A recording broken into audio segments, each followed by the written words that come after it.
Okay, so nou is kan ons op 'n formeel wees of wat? Baie welkom by ons aandiens. Ek is very excited met julle te praat. Soos wat julle kan sien, is ek ongelooflik op my senuwees. Dit is nogals intimidating om voor mense te staan en praat. So, ja, ek hoop met alles in my vanaand dat die woord wat die Here in my hart gesit het, dat dit met jou praat soos wat dit met my hierdie week gepraat het. Ek praat letterlik in die week met my vrou en vanoggend met 'n paar van die ouens hierso, soos ek voel amper ek wil huil as ek dink oor vanaand se topic. En vanaand se tema is nie gemaak vir gemak nie. Nou, ek gaan sommer heel eers my hand opsteek, maar ek het asseblief almal se cooperation nou nodig. Wie hierso wens het hulle kon bietjie meer gemaklik gelewe het? Ek hoop nie dis net ek nie. Okay, dit was 'n paar van julle, baie dankie. Julle het my baie gehelp nou.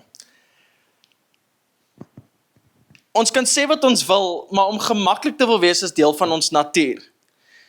Jy soek 'n nuwe bank, jy soek meer geld, wat ook al dit mag wees. Maar ek gaan begin by myself. Nou, as jy al langer as 5 minute met my in 'n gesprek was, het ek heel moontlik al vir jou vertel, ek love visvang, en ek het heel moontlik vir jou die visse al gewys wat ek gevang het, binne die eerste 5 minute wat ek al met jou gepraat het. Visvang is my baie lekker. Ek vind my gemak in dit, alhoewel dis soos golf. Jy gaan om vis te vang, maar niks anders maak jy so kwaad in daai oomblik, soos die visse wat nie byt nie. Dis dieselfde met golf, jy slaan jou balle weg, dan jy hele dag daarmee heen. En dan, die ander ding, is Xbox. Nou, hier is ietsie wat ek, my vrou is onmiddellik bietjie ontsteld, want ek love dit om games te speel. Ek love dit om Xbox te speel, om online te speel, wat ook al dit mag wees. Ek het groot geword met games. Dis 'n groot vorm van gemak vir my. As ek op my bank kan sit, en niemand pla my nie, en ek het oorfone op, en ek praat nie met die wêreld nie, dan is ek een happy chappy. Nou, ek weet, almal hier binne het hulle eie vorm van gemak. Almal hierso het iets waarna hulle strewe. Paar van julle het dalk in hierdie week nog gedink, eers maar, kan ek maar 'n ekstra R2000 in my rekening kry 'n maand hê? Of miskien het jy gedink, kan ek nie net 'n ekstra dag in my naweek kry nie. Ek wil net by die huis sit en One Tree Hill kyk.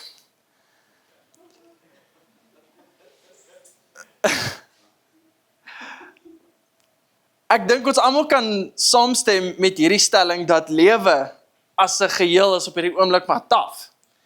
En niks is, maar ek meen, het julle gesien wat kos Milo? Milo. Ja, ek gaan nie eens begin met die petrol nie. Al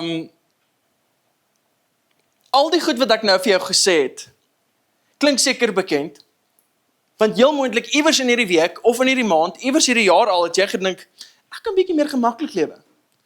Ek kan met meer geld hoor. Ek wil nie meer worry oor diesel nie, ek wil nie meer worry oor dit nie. Jy wil gemaklik wees, jy wil nie meer tot 11 uur die aand toe werk nie. Ek wil sê, weet net, dit is okay om so te voel.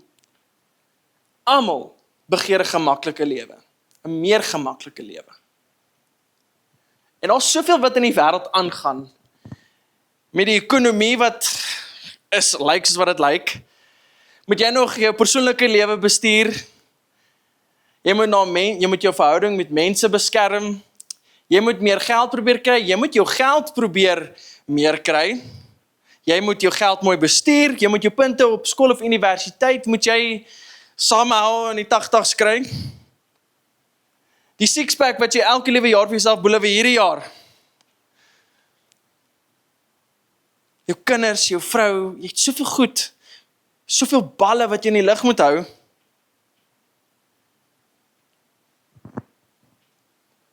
Met al hierdie goed het ek 'n vraag om vir jou te vra. Die six-pack, kry meer geld, wees 'n goeie mens, kyk mooi na jou kinders, kry goeie punte op universiteit of skool, beskerm verhoudings.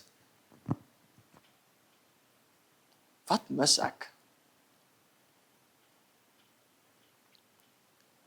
As ek aan al daai dink, en ek moet al daai in my dag inpas, is ek baie skuldig, en ek bely dit voor julle, en ek dink ons almal, ek hoop almal is op dieselfde bladsy as ek, maar ons is so geneig om heel laaste aan Jesus te dink.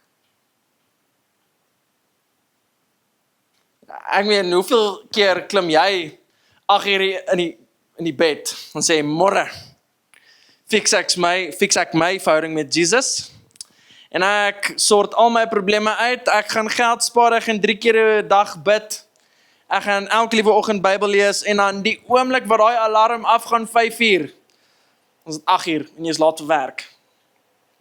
Net gesnoes. My vrou lag seker, want ek is daar. Ek sê altyd vir mense, ek sit my alarm buite ons kamer, sodat as hy afgaan, dat ek moet opstaan en hom gaan afsit. Maar weet julle wat doen ek? Ek's baie eerlik. Ek sit hom af en gaan klim terug in die bed. Ons skep altyd ons tyd met God heel eerste af. Want dis die maklikste, let's be honest. Ek sê nie dit om jou te shame nie. Ons almal doen dit. Soveel keer wat ek dink, en ek hoop met alles, maar ek's nie alleen in dit nie. As die alarm afgaan, dan weet ek vir my heilige siel, ek moet nou by Jesus sit, dan dink ek, my bed is te lekker. Ek's te moeg, ek het tot 11 uur gewerk. Jesus sal verstaan dat ek wil in lê. Of ek is net nie lus om Bybel te lees nie, want ek doomscroll te lekker. Weet net jy is nie alleen in dit nie. En die beste voorbeeld om na te kyk is die disippels, want hulle het deur presies dieselfde goed gegaan. As jy jou Bybel het, asseblief maak oop saam met my by Matteus 26, vers 36. As jy nie jou Bybel het nie, gaan agter op die bord wees. Ek begin, hy sê, toe gaan Jesus saam met hulle na 'n plek wat Getsemane genoem word. En hy sê vir die disippels, bly hier, totdat ek klaar gaan bid het.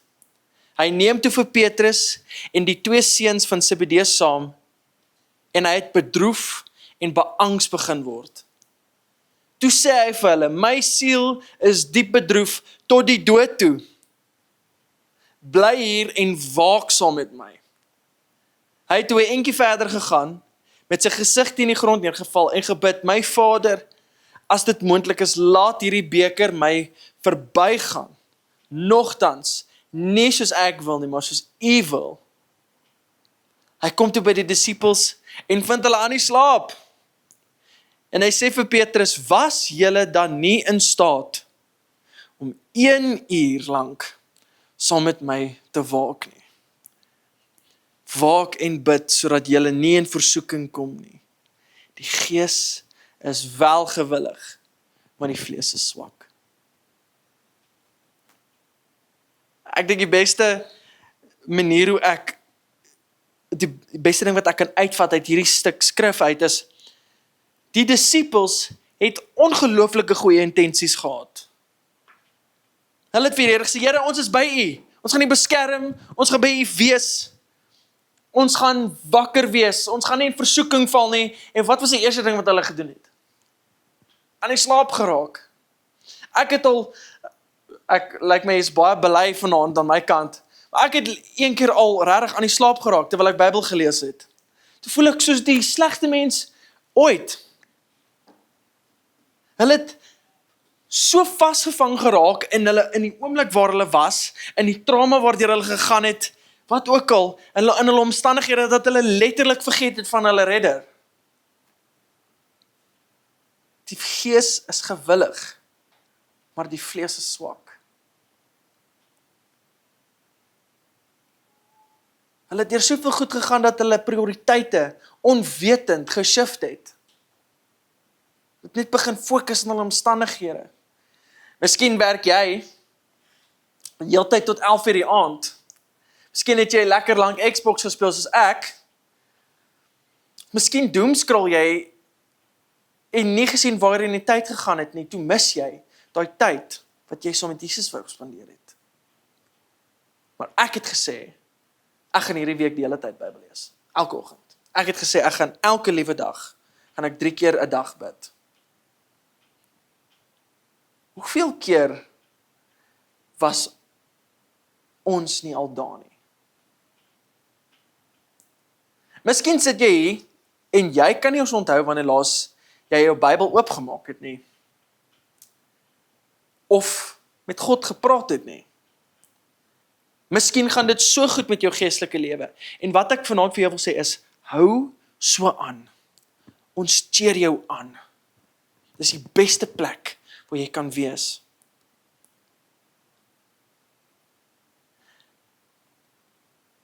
Maar kan ek vanaand vir jou sê, hoekom is ons so geneig om ons tyd met God af te skeep?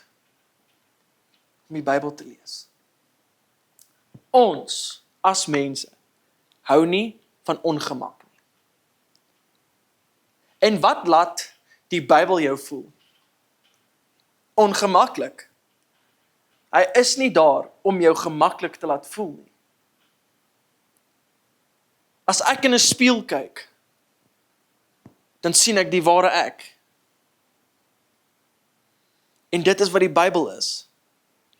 As ek die Bybel lees, wys hy die diepste goed, wat ek nie meer wil deel nie, wys hy die sondes waarmee ek sukkel. Miskien was ek 'n hypocriet. Miskien is ek vasgevang in seksuele sonde. Daar's soveel om te noem.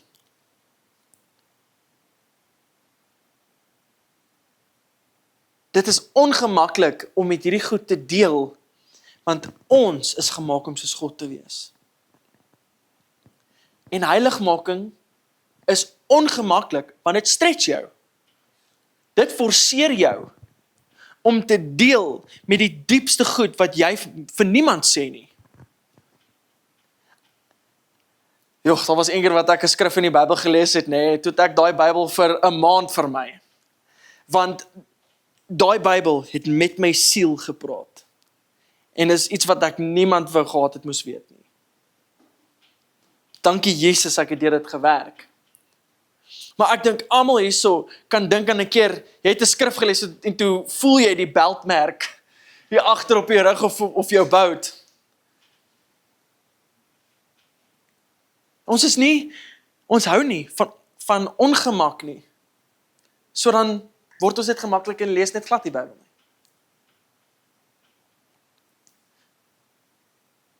Ons is gemaak om God uit te beeld.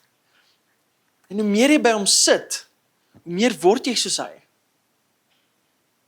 God sê nie, dit gaan ooit maklik wees om hom te volg nie. Inteendeel, welcome to the club.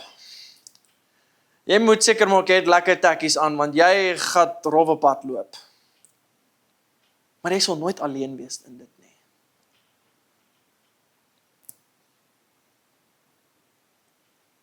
Ons almal ken nou vir Petrus.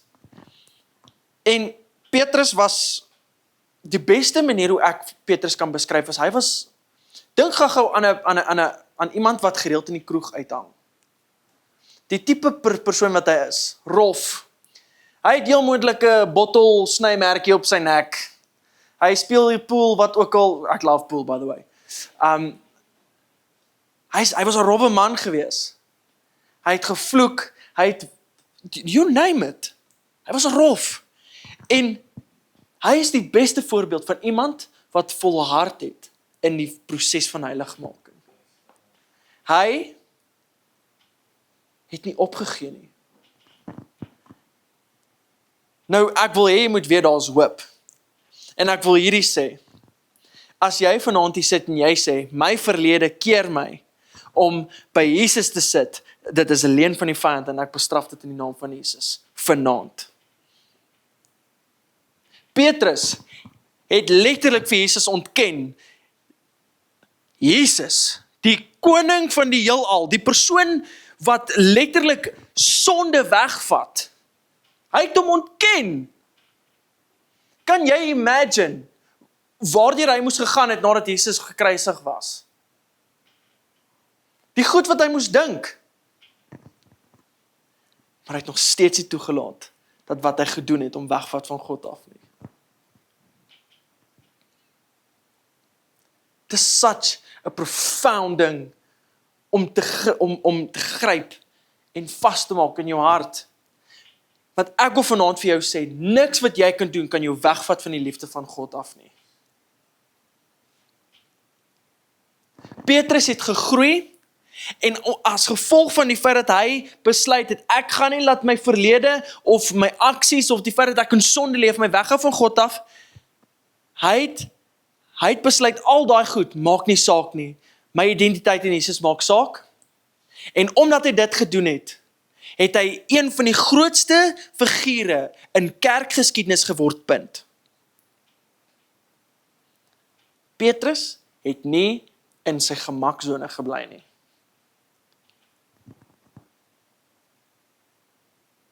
Nou as ons praat van heiligmaking, en ons kyk na wat Petrus gegaan het, dit is nogal so baie, dit kan kompleks wees, maar dit is ook so eenvoudig. Heiligmaking is nie net een vorm nie, maar ek het vanaand 4 uitgesit. Heiligmaking is spandeer tyd in gebed of aanbidding. Reg deur die psalms is daar voorbeelde van Dawid, wat die Here aanbid het, in tye waar mense letterlik hom wil doodmaak, en tye waar hy so die Here se blessing in elke liewe ding ervaar. Dawid is ook 'n voorbeeld van iemand wat volhard het. Ja, hy het droog gemaak met Batseba. Maar wat was die eerste ding wat hy gedoen het nadat hy droog gemaak het by Batseba? Hy het by God gaan sit en besef wat hy gedoen het. Ja nee, en spandeer tyd in God se woord. In die boek van Joshua sê dit, I will meditate on your word day and night. Spandeer tyd saam met medegelowiges. En hierdie een mag dalk iemand trigger. Die boek van Timoteus sê, jy moet nie die tyd saam met medegelowiges minag nie, want dit vorm jou. En wat mense nie besef nie, is as jy en die beste manier hoe ek dit kan beskryf is kerk. Die rede hoekom mense nie hou van kerk nie, en hoekom baie mense nie kerk toe kom nie, is want accountability bestaan in kerk. En ek sê nie daar bestaan nie 'n ding soos church hurt nie, because that's a real thing, let's be honest. Maar wat kerk doen, is as ek om my medegelowiges is, en die mense vir wie ek lief is, weet ek lewe in sonde, help hulle my reg en sê, jy lewe in sonde, ons wil jy moet regkom.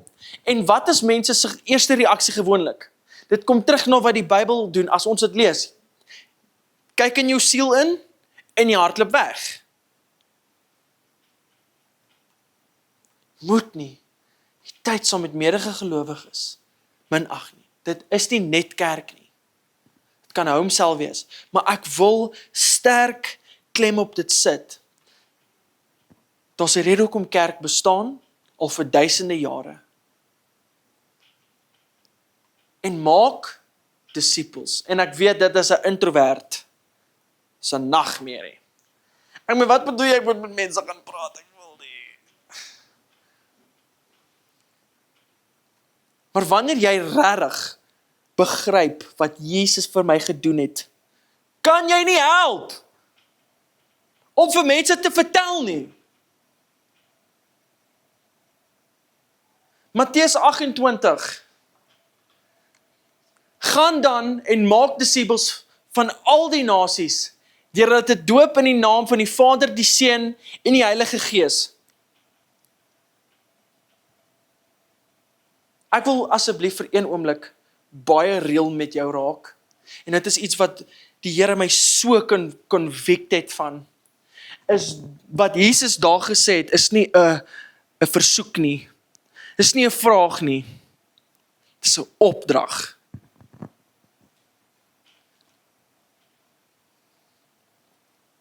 As ons in ons gemaksone bly, gaan ons nooit, ooit ooit in die volheid van ons roeping loop met God nie. Ek besef wat ek sê is baie swaar, en dit mag dalk jou trigger vanaand, maar ek wil nie hê jy moet mis wat ek vanaand sê nie. Want weet julle wat doen ons? Ons generasie, ons almal, is ons speel games met God. Ons sê nee God, ek gaan nie nou nie.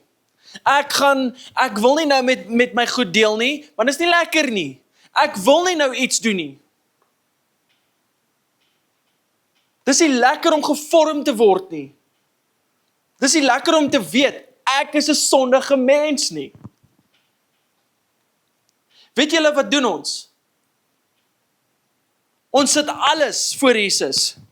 Maar dit moet eintlik die ander kant om wees.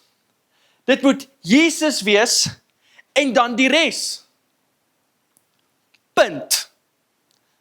Geen komma, geen dalk 'n exclamation mark, maar niks anders as dit nie.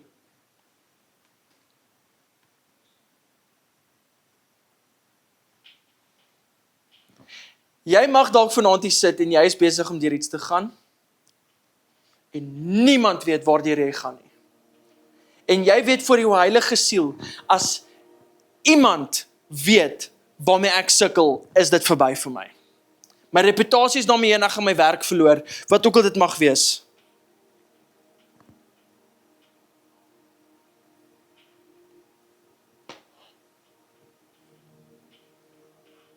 Asseblief moenie minag wat ek sê vanaand nie. Jesus se sterf, sy doodgaan, was nie verniet dat ons op die bank kan sit en rugby kyk en net strewe na gemak en nooit by hom sit nie.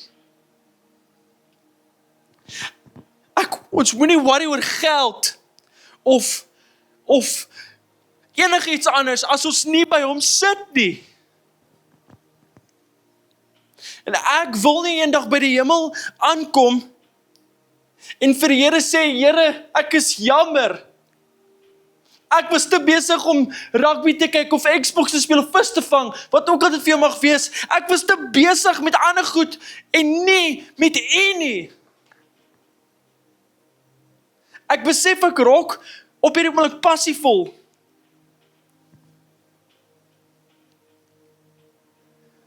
Vanaand wil ek met alles in my vir jou 'n geleentheid skep. Vir jou.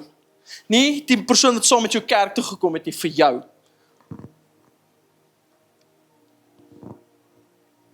As jy weet, jy sit nie by die Here soos wat jy moet nie, en jy het van die pad af gegaan, en jy weet met alles in jou, die Here roep jou elke liewe dag, want as jy opstaan, is dit die eerste ding waaraan jy kan dink, en jy hoor sy sagte stem jou roep, wil ek vanaand 'n geleentheid vir jou skep, om te repent. Ek gaan vir julle sê waarvan ek vanaand gaan repent. Te veel keer dan sê ek gaan Instagram delete, ek gaan Facebook, ek gaan al my social media delete, ek gaan ophou games vir wat ook al dit mag wees, en dan val ek net terug in my ou gewoontes, want ek hou van my gemak, want ek wil nie groei nie.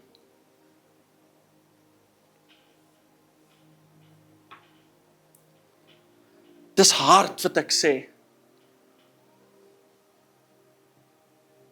Maar Jesus vra ons nie 'n vraag nie, hy gee ons 'n opdrag.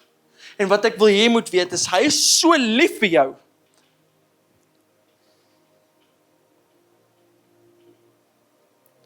Jy kan die woord opsit, repentance.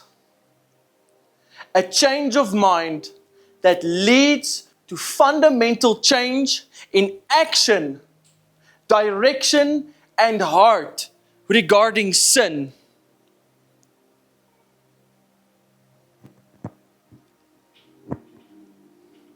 Hierdie is regtig 'n heavy boodskap.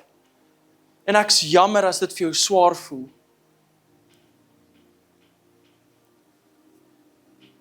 Maar ek wil jou vanaand, ek wil jou smeek. Vergeet van wat nou in jou lewe aangaan, van die goed waarmee jy nou sukkel, En sit net vir 5 minute by Jesus. Hy is te lief vir jou, om jou te los as wat jy is.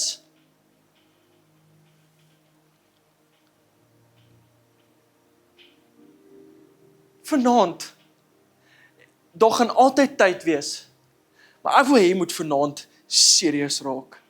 En ek wil gou 'n oefening doen. Ek wil hê almal moet gou hulle oë toemaak. Vergeet gou van almal om jou. Dink gou aan iets waarmee jy sukkel. Dit kan iets klein wees, of dit kan iets major wees.